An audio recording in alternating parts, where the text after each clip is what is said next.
Alright guys, here we are. We are at part 10 of a Beggar's journey, and what a road it has been so far. With that being said, I want to thank every single one of you who subscribed to my channel or even became a member to my Patreon. It really makes me happy to see how much you guys supported this series, cause to be honest, I was fucking nervous when I uploaded part 1. But you guys really seemed to enjoy it. It really wanted me to continue this documentary, so now here we are. As always, I want to give a thank you to my patrons. Be sure to stick to the end of the video for each shout out. And don't forget to subscribe to the channel, as we're pretty much 100 subs away from hitting the goal of 14k subscribers. So with nothing much more to say, let's hop back into the lore of DarkSydePhil.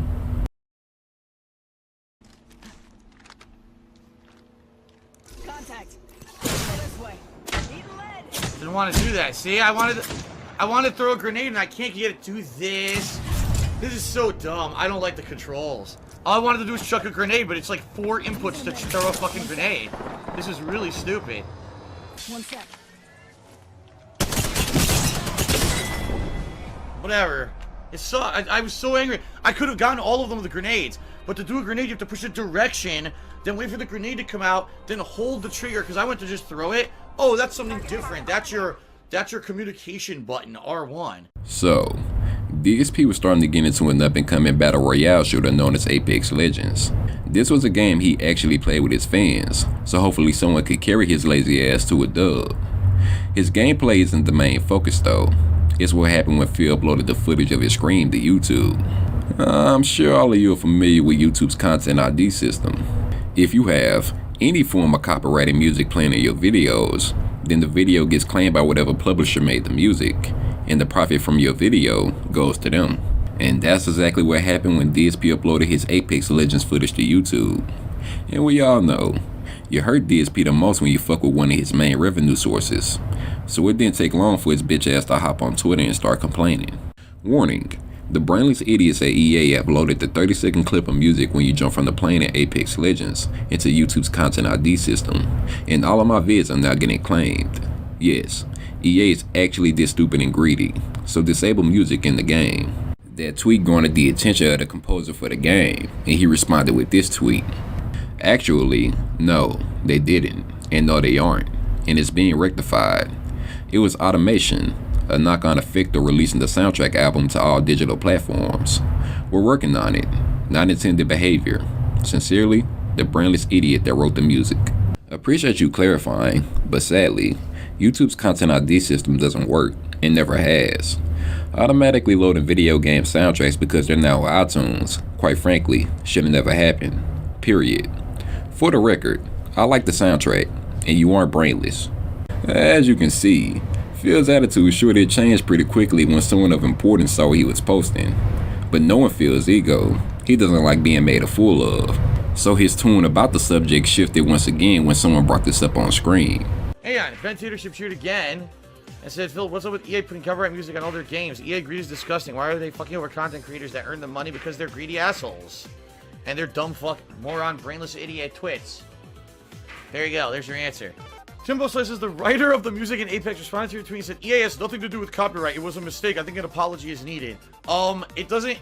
Music does not accidentally get loaded into YouTube's content ID system and get matched to one of the big music claiming companies. In particular, the exact song in Apex, it's called, I think it's like You Are the Jump Master.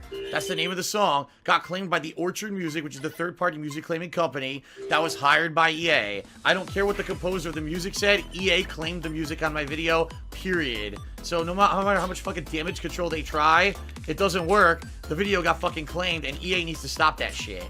I hate to say it. It's true. I don't care what the composer says. He doesn't know what the fuck he's talking about. So in my last video, I mentioned that Phil wanted to go see his parents, cause he was in fear of them dying before he could spend time with them again.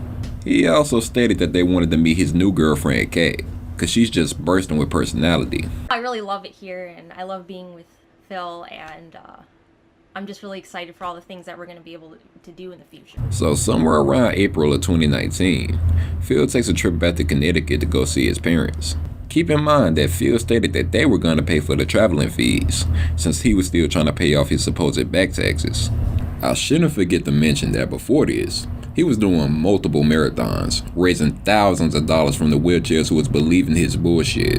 So during his stay there, his mother, who I figure is the main reason her son is such a failure, decided to bail his ass out on his financial situation by tipping him the last of the money he needed to pay for his taxes, which was roughly $4,000. DSP promised her that he would pay her back with the hopes of getting a job in the next 10 years, knowing his streaming career would not last forever.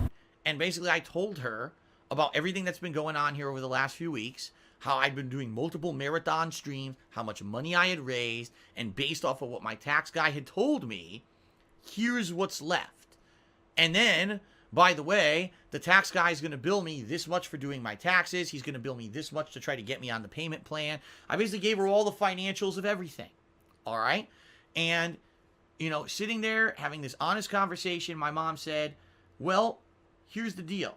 She's like, I need you to commit to a fact that you're going to do some life changes in the short term and the long term. Because you can't keep going like this. She looked at me and she's like, you're happy, but I can tell that you're running yourself ragged. I can tell that you are working yourself to the bone, Kat as well. And, you know, every time I call you or every time we talk on the weekends, you tell me about how the whole week is work.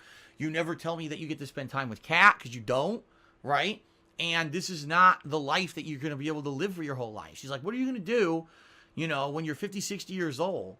And you think people are going to still want to tune into your stream all day long? I mean, yeah, maybe I could still do like a part-time stream. But no, who's going to want to sit watching a 60-year-old guy play video games all day, right? In addition to that, you know, you're killing yourself financially because you have all these situations going on with the finances behind the scenes of everything. You're killing yourself to even make ends meet and pay your bills. How are you going to you can't. She's like, you've worked yourself to your limits. You can't keep going the way you're going. If you keep doing it, you're gonna have health problems. She says, look at us. Look at your father and me. You know, we are at 60 years old and are having these health problems where we could go in any day. So essentially we had this very long and important conversation. Okay.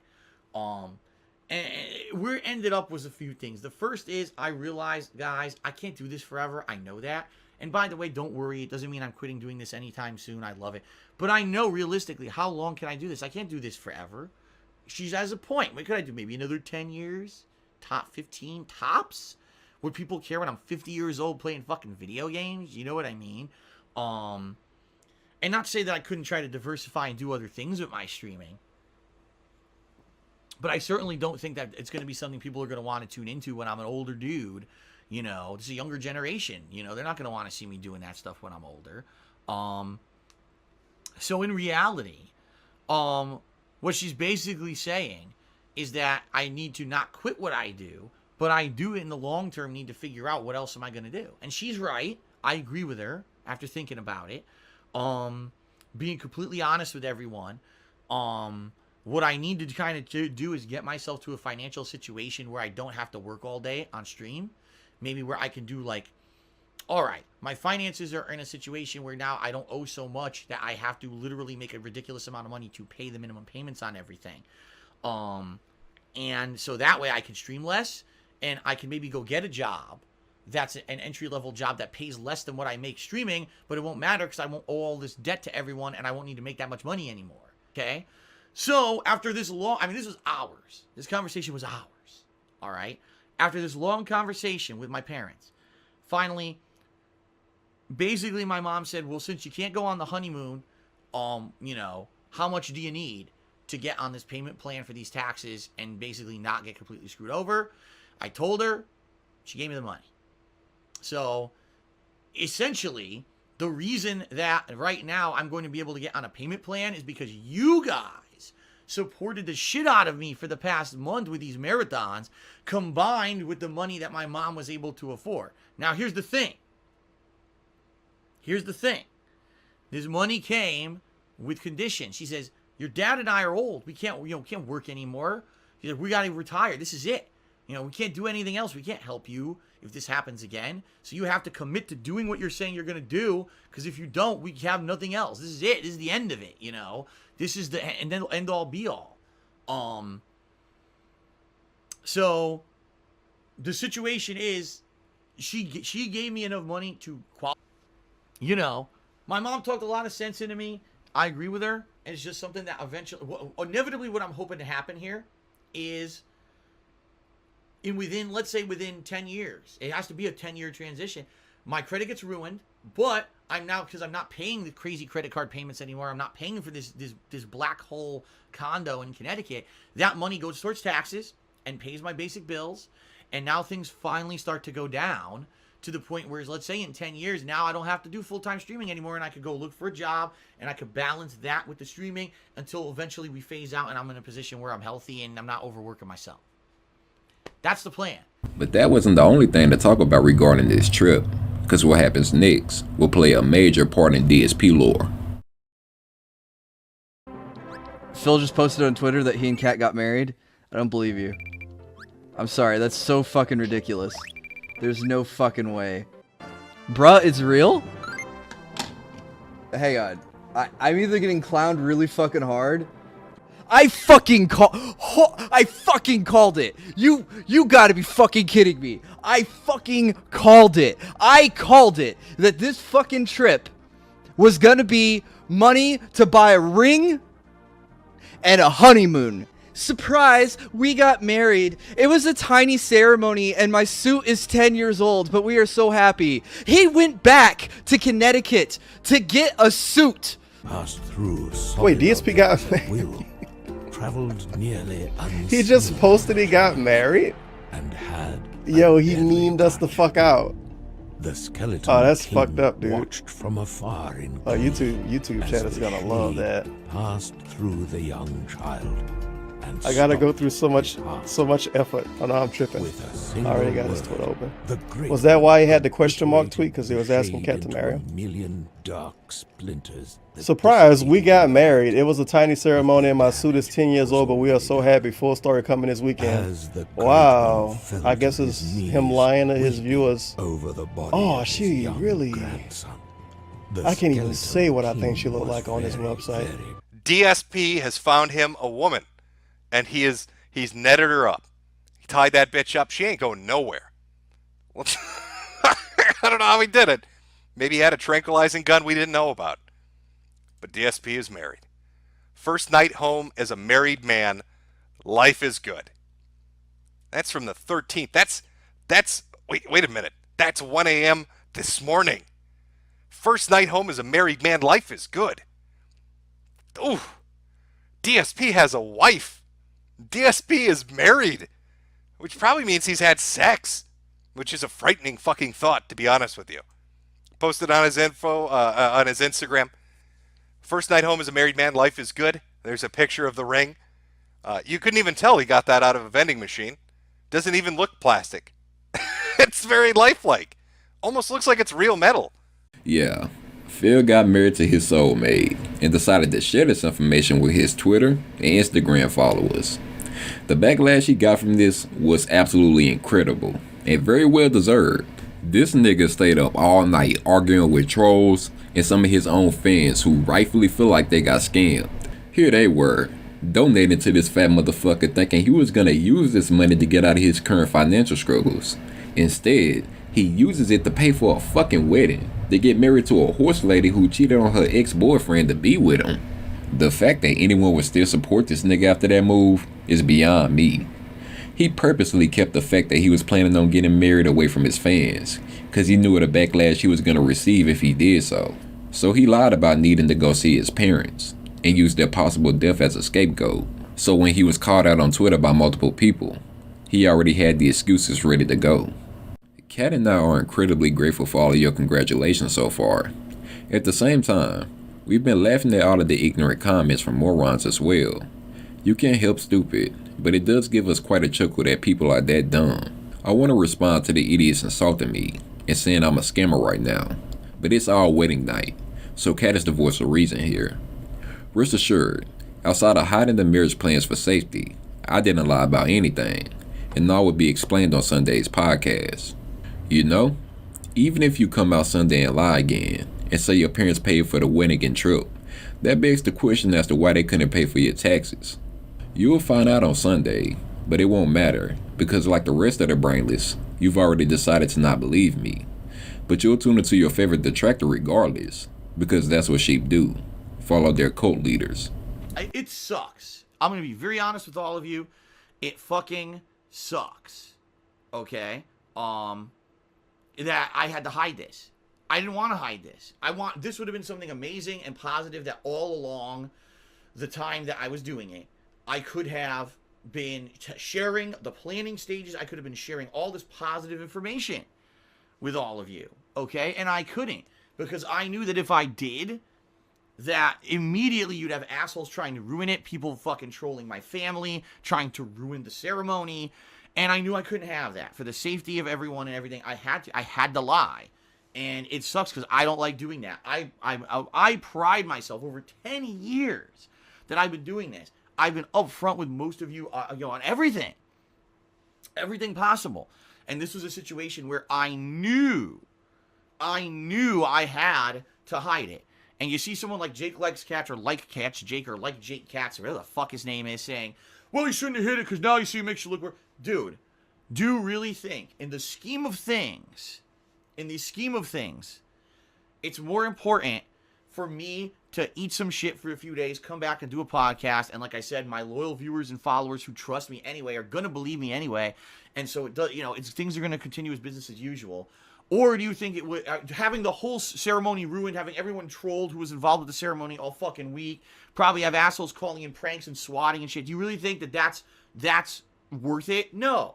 And anyone who has a mature fucking brain is going to understand. The bottom line is, many people don't. Many people are just like, well, you're a streamer, so therefore you should be 100% transparent on everything. Fuck your own privacy. Fuck your own, having a nice ceremony. Fuck your family. Fuck everyone. Just share everything and we don't care. It's all on your expense anyway. Ha ha ha, the world's just a big joke. It's not. And those people are so fucked in the head that it doesn't matter what I say or do, they're never going to be convinced otherwise anyway. So I don't give a fuck. And that's the thing. If you're one of those people who I hate Phil, I hate everything he does, I don't believe a word he says, I think he's a pedo and a criminal and a scammer and an asshole, then I don't care about you. What can I possibly ever do to win you over? You're such a biased idiot. There's nothing I could do anyway. So why do I give a shit, right? This also might be the last time I mention Kat during this series. She never really does anything after getting married to Phil. She completely disappears from all social media, and even ditched the idea of doing video game playthroughs for her channel, which I think is pretty weird. Kat, you need to get out now, that place is toxic.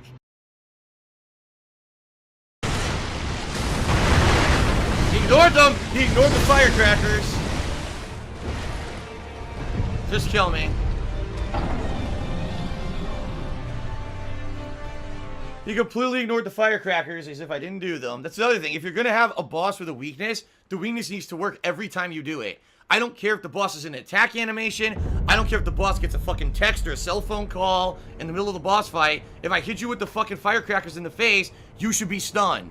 Now, when it feels like working, the firecrackers will stun, and at other times they don't. So around April during his Sekiro playthrough, DSP was doing his usual developer bashing of From Software. This wasn't nothing new, as he pretty much done it with every game he's played from them. Can't wait for the Elden Ring playthrough, by the way. But a mod of his named Swaggins wasn't digging the complaining Phil was doing, and was getting fed up with the constant excuses. Young Remy cheers. I told my friends last night you were playing this, and they said you won't beat it. Please prove them wrong. And Swaggins says, if you're going to keep shitting on the game that you don't want to learn it, just drop it. This is lame. You're right, this game is lame. You're right.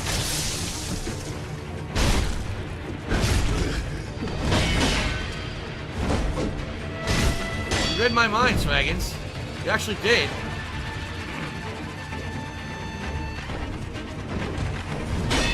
Swaggins sure said, I get this is your experience, but I watched tons of other people say Sekiro and none of them have had the issues you've had. It's too bad.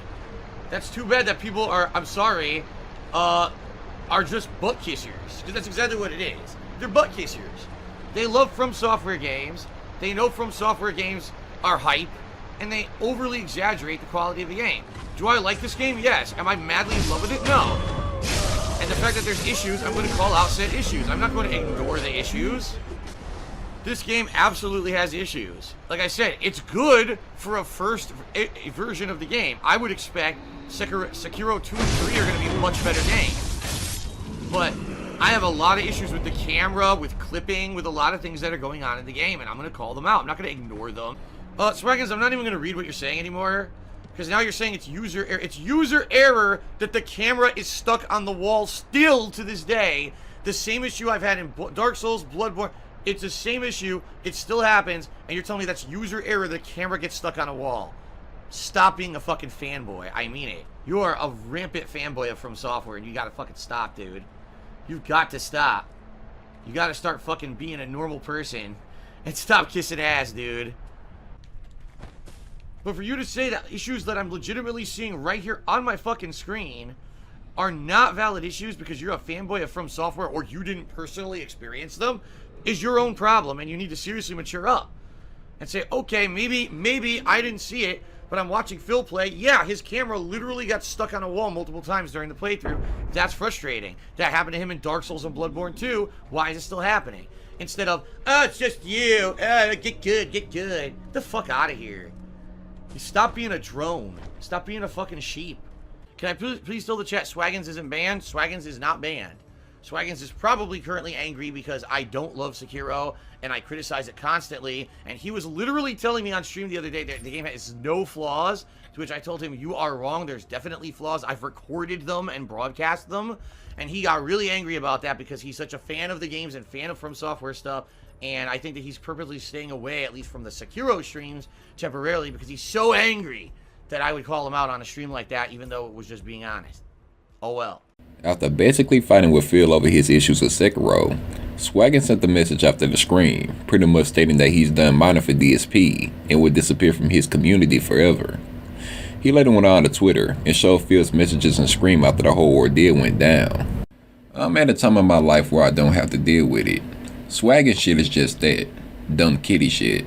Mad that he totally told me to do something wrong during Resident Evil 2 and got blown up for it. Then that I plain don't like the combat of Sekiro and he's so hurt by that. Come on. So he was a fair weather friend who wanted to mod when I agree with him. But as soon as there's a major disagreement, don't talk about it to me at all, but instead freaks out and leave. That is kitty shit, and I'm far beyond. It to the point where I'm about having a second John Rambo situation, so he can just get out and stay out. That is literally what happened with Rambo all over again. Nope, I'm done with that crap. As for Lord Lamb, if he doesn't believe me, then yeah, he shouldn't be mod, and shouldn't have ever been. Why are you modding for someone if you don't trust him? At least after today's podcast, he's being honest about it, and I respect that much. And I gotta say, I'm disappointed in some of you niggas, cause as soon as he left, the detractor community opened their arms to him fully. They completely forgot about all the shit Swaggin's done in the past, just because he didn't like DSP now. Like I said in my last video, you can hate DSP, but you can still be a shitty person. And that's exactly what Swaggins was. And it really made the detractor community look stupid when Swaggins eventually went crawling back to Phil. I took a wrong turn on the internet and ended up reading DSP hilarity. Whoops. Hey, it's me. And I was lied to. And so are you. So in May of 2019, it was pretty safe to say that Pro Jerry was going through a pretty tough ass time. He was getting fucking demolished on Twitter with pedo allegations and cheating scandals. This whole situation can really get its own video, but we'll say that for another time. Just understand that Pro Jerry was at the lowest point of his entire life. His personal and sexual conversations was leaked out on the internet for everyone to see. And in my opinion, I think that's way worse than jacking off on screen. His nudes was even leaked out and are still available to see to this day. So in comes DSP, his mouth salivating at the chance to kick him while he's down.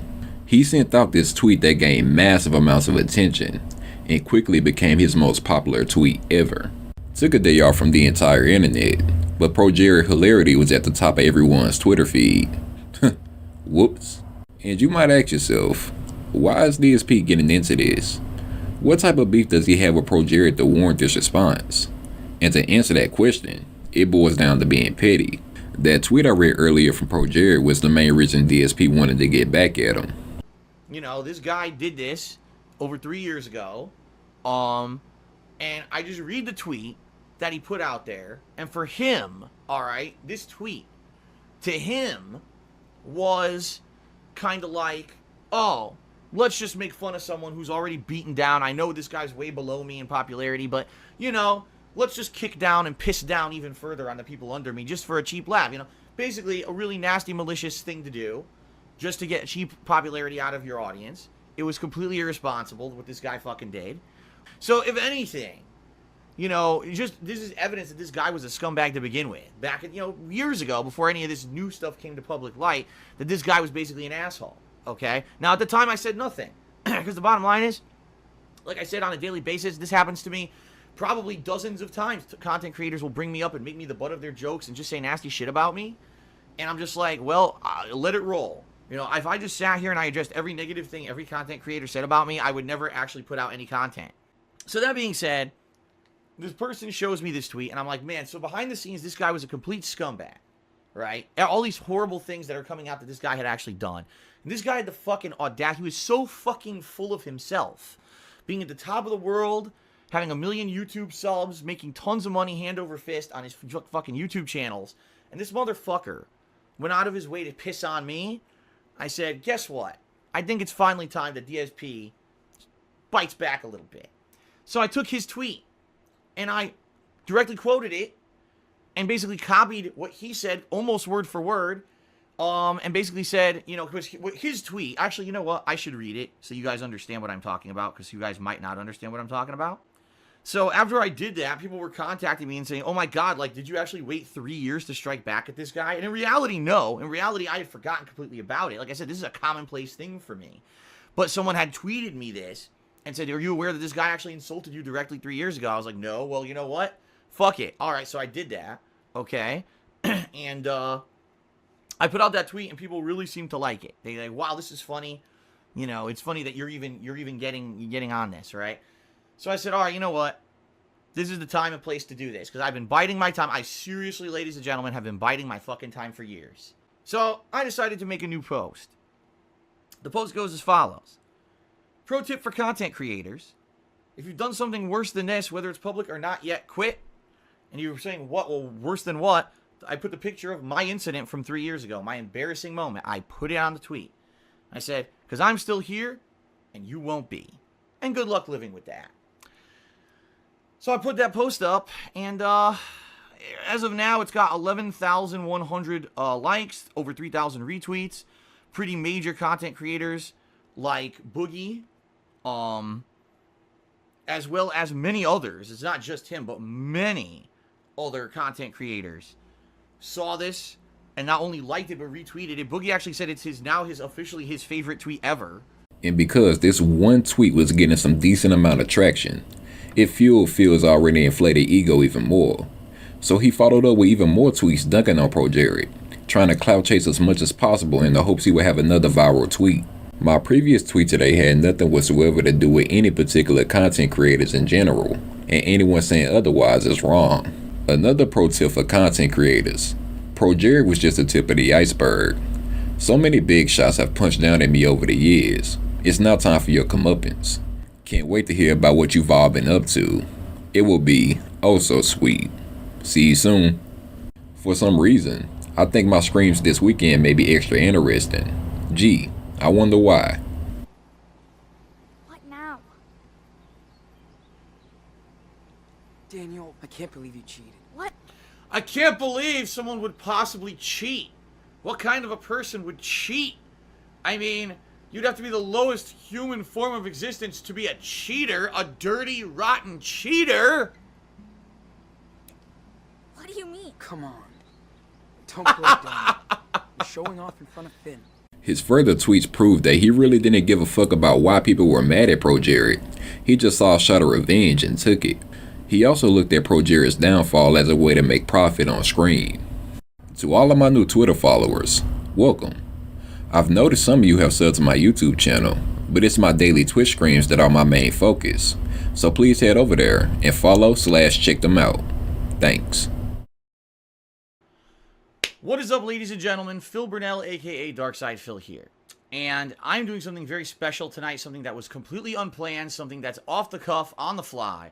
The reason I'm doing this is because in the past couple of days, the internet at large has finally kind of turned an eye to me for the first time in a major way in a long time.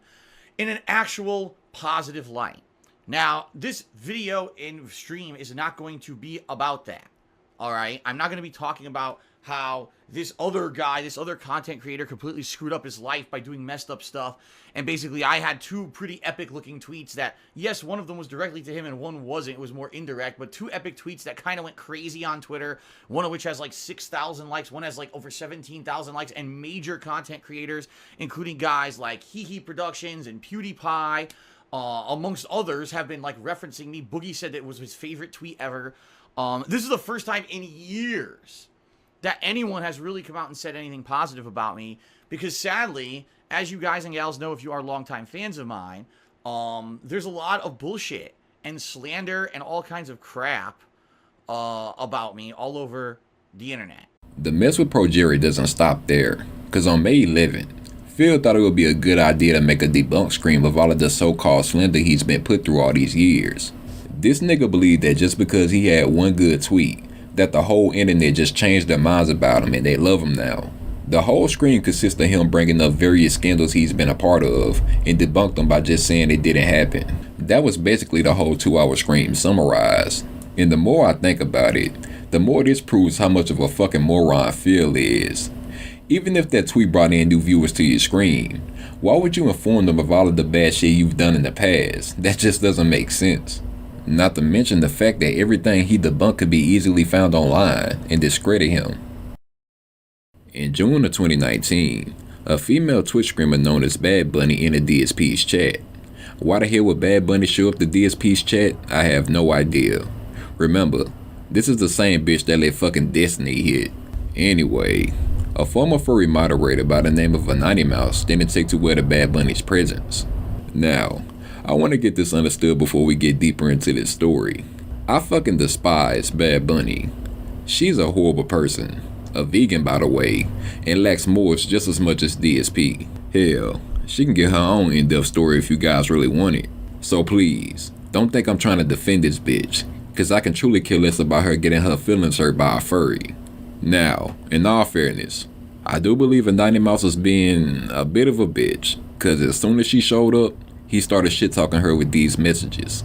She's a roast beef sandwich that talks. BadBunny, go flash your snatch on screen again. Now BadBunny, who is confused that she's being attacked out of nowhere, tried to inform DSP of the situation.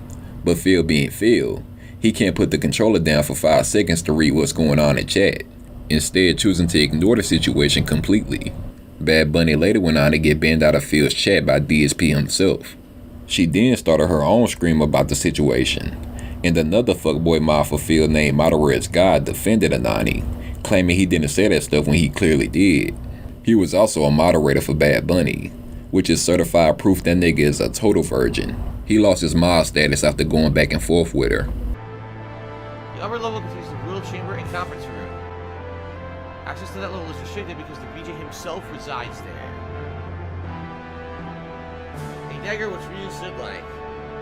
I lived in Limbo for a while, but I've never met him. Regis Sid is very wise, he always thinks ahead. Oh my goodness. Alright, thank you BadBunny for the 100-bit cheer. I don't want to get too much into what you asked, however, if anyone does want to support today, the best way to support is tipping me to help me out. I still got a week to go, basically, before I get paid by Twitch, and I've got a lot of bills to pay and stuff, so please consider tipping me if you're liking the stream, or if you're liking the video on YouTube, alright? Well, thank you for another cheer, BadBunny. Not a mouse. If you actually did say that, please stop. Okay. Dane, I figured it was you. How have you been? Alright, I guess. I have a seat. Your soup will be ready in a minute. Do you mind? You're standing in everyone's way. Wow. No one should be insulting women, period. No one should be insulting anyone, period. There should be no insults in my stream chat whatsoever. Whether that's a normal user, a mod, or a sub, it doesn't matter. So please, no insults. Don't make me lay the smack down. Alright, I have no idea what's going on, guys. I'm just playing a freaking game. I'm just playing a freaking game and having fun. So I'm just gonna ignore the nonsense going on in stream chat. I think the mods have it under control. I don't know what the hell's going on. Okay. Anyway. Well, I don't know where he lives or what he looks like. Okay. Wow, the chat is blowing up in drama. I don't care. I'm playing a game. I seriously don't care, and I'm not gonna involve myself in nonsensical drama. I'm just not. I'm not. You know, if BadBunny was lying to cause drama and got modded for it, oh well. Don't do that. You know, I don't know the situation. All I know is I'm playing a game. I turn back and there's nonsense going on in the stream chat, and it's like, this has nothing to do with my stream. Seriously. Who banned Bunny? Well, I got timed out. DSP timed me out. Because I was making him aware of the fact that his mod was harassing me. Sexually harassing me. And so he timed me out for making him aware of it. He didn't though, but okay. Wait, Madara, he didn't do what? He didn't do what, Madara? From what I read the logs, it was just a distasteful joke. Wait, are you telling me that sexism is okay if it's jokes? And harassment's okay if it was jokes? I don't understand. Madara, what are you talking about? Oh my god, Madara, you are on the wrong team right now, bro. This is the wrong team to be on. Are you kidding me? Madara's 12 years old? Oh. Why have I modded him? Funny thing is, if you make a joke like that on DSP stream about DSP or for the mods, you get banned. Here's the thing. I told DSP what his mod said, and then his mod started screaming about how I was lying. That's not a joke, guys. That's not a person joking. I said, they said this thing about me. And he's like, no, I'm not gonna take this line. Liars need to get banned. He's so mad. There's no fucking way that somebody's making a joke, and then when somebody else repeats it, you say that they're lying. Like, fucking get a grip, Madara. This is a mess. You're being a mess right now. Can you please check this out? No, you can put, I'm not gonna copy paste. You can make it a hyperlink. BadBunny tried to report DSP and Anonymous for her treatment, but as usual, nothing came from this, and BadBunny went back to reacting to YouTube videos and taking money from her simps. Alright guys, that will cap off part 10 of A Beggar's Journey. Hope you guys enjoyed the episode. Quick shout out to my patrons, FIFO915, Alejandro Montijano, Chris TBA, Mark Wisniewski, Joel, Sexy Mustang 10, and Odo Pico. Thank you for pledging and supporting what I do. Don't forget to subscribe to the channel and leave a like for more videos like this. See you guys for part 11. Stay strong, brothers. Santiago.